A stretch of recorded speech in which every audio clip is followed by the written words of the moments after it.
मित्रांनो नमस्कार. जय सियाराम. जो राम को लाए हमें उन्हें लाना है. आणि मित्रांनो मला विश्वास आहे 23 तारखेला आपल्याच फटाके वाजणार आणि पुन्हा एकदा महाराष्ट्रात नाही तर प्रत्येक राज्यामध्ये फक्त आपलं BJPचं सरकार येणार. सबका साथ सबका विश्वास आणि सबका प्रयास हा जो मंत्र आहे मोदी साहेबांचा हा पुढे घेऊन आपल्याला जायचं आहे.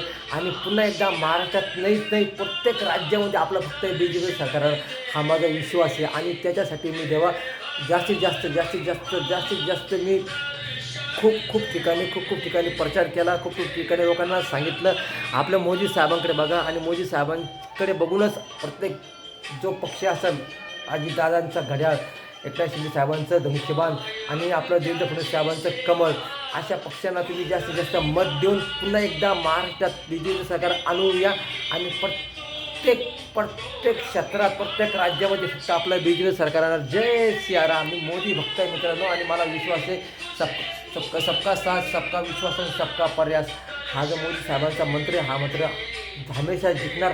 आणि प्रत्येक राज्यामध्ये जसं केंद्रामध्ये मोदी साहेब आले त्यांच्यासाठी मी पदयात्रा केली ना, तसंच पदयात्रा मी आता परत एकदा दिवशी तेव्हा पण मी पदयात्रा केली मित्रांनो. कारण का परत एकदा आमचं सरकार यावं महाराष्ट्रामध्ये आणि पुन्हा एकदा सबका साथ सबका विश्वास आणि सबका प्रयास हा घेऊन पुढे जाऊन पुन्हा एकदा विजय होईल. आणि प्रत्येक ठिकाणी आमच्या प्रत्येक राज्यामध्ये फक्त फटाके वाजणार. पण मित्रांनो मला विश्वास आहे 23 तारखेला फक्त श्रीरामाचा विजय होणार आणि पुन्हा एकदा BJPचं सरकार येणार. जय सियाराम.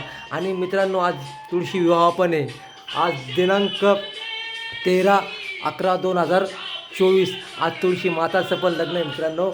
मी प्रार्थना करतो आहे प्रत्येक राज्यामध्ये आमचं BJPचं सरकार आलं पाहिजे आणि प्रत्येक राज्यामध्ये BJP सरकारून गरिबांना रेशन भेटेल, नोकऱ्या भेटतील, राम मंदिरसारख्या गोष्टी घडतील आणि प्रत्येक व्यक्ती हा सुरक्षित राहील, महिला पण. आणि विशेष म्हणजे एकनाथ शिंदे साहेब झाले, देवेंद्र फडणवीस साहेब झाले, अजितदादा झाले, ही जी लाडकी बहीण योजना ही कधीच बंद होणार नाही. बंद होईल तर यांचं दुकान होईल. जे 3,000 बोलत आहे, बस फरक बोलत आहे, हे सगळं खोटं आहे. फक्त एकच विश्वास ठेवायचा, फिर एक बार मोदी सरकार. जय हिंद, जय महाराष्ट्र.